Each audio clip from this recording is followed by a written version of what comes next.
It's time to tune in to EGLZ News. We hope you enjoyed your long weekend. Good morning, FJH. We have a great show ahead for you. We're excited to get started here with our weekly agenda. But first, let's stand and honor our great nation. I pledge allegiance to the flag of the United States of America and to the republic for which it stands, one nation, under God, indivisible, with liberty and justice for all. Now for the Texas Pledge.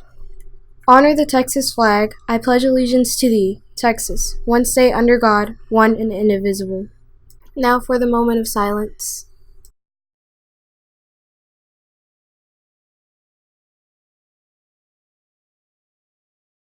Thank you, everyone. Now for my favorite part of the broadcast. Let's see who's turning 1 year older. Happy birthday to Dylan Pickens on February 19th, Mikal Langley on February 20th, Gregory Welch on February 20th, Gilbrea McNeil on February 21st, Abrahan Serna on February 21st, Chayton Ferguson on February 22nd, Zadie McPherson on February 22nd, Bryant Pintor on February 23rd, Carter Richard on February 23rd, and Ethan Walker on February 23rd.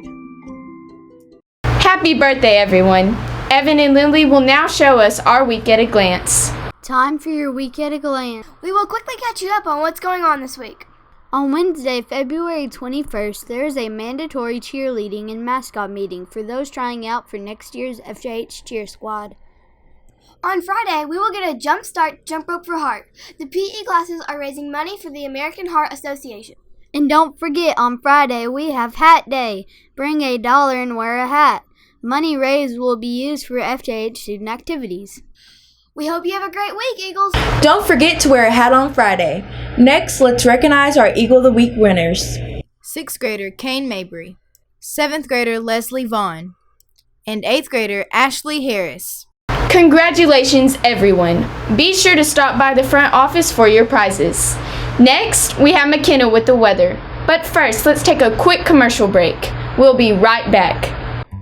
Have you had a flu shot this year? Every year, millions of people get sick, hundreds of thousands are hospitalized, and tens of thousands of people die from the flu. A flu vaccine is the most important step in preventing the flu. Avoid contact with sick people, try not to touch your eyes, nose, and mouth, and disinfect countertops and objects. Wash your hands with soap and water, or use Germ-X before and after you eat and before you make contact with anything on your face. If you get sick, stay away from people and don't come to school until you haven't been running at a temperature for 24 hours. If you get the flu, antiviral drugs can be used to treat flu illness. Let's work together to fight the flu. Don't drink out of anybody else's Yeti cup.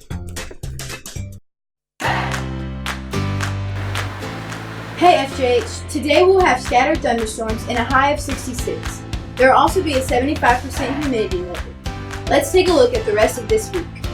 This week will consist of showers and will get a little colder as the days pass by. The highest chance of rain will be tomorrow with a 60% chance, so you might want to grab a light jacket and an umbrella. That's it for your weather. Back to you, Jordan and Elle. Thanks so much, McKenna. Hopefully this gloomy and rainy weather will be out of here soon.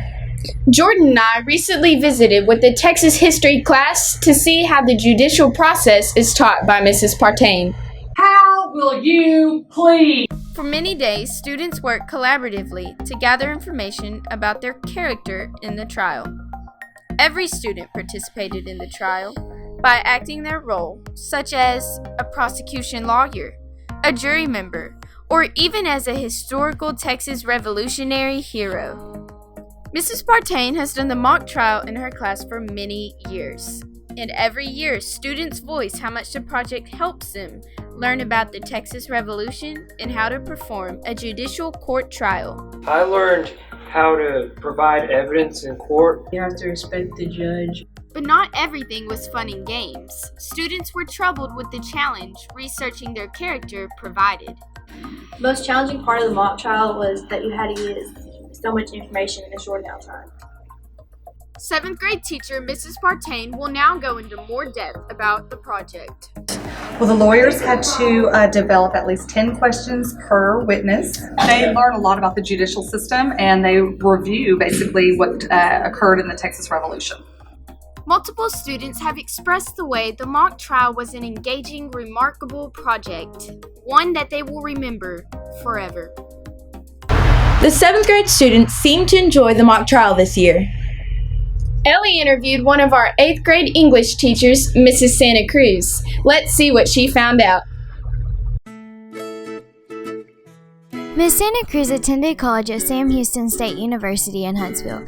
She received a degree in English and journalism with a minor in Spanish. It took Miss Santa Cruz 11 years to graduate because she had 3 children and was working a full-time job. She says that she appreciates her education so much because it took her so long and an extreme amount of determination. She said that she became a teacher because her mother and uncles were teachers, and she enjoyed talking to students and helping them discover something they didn't know before. She has now been a teacher for 16 years.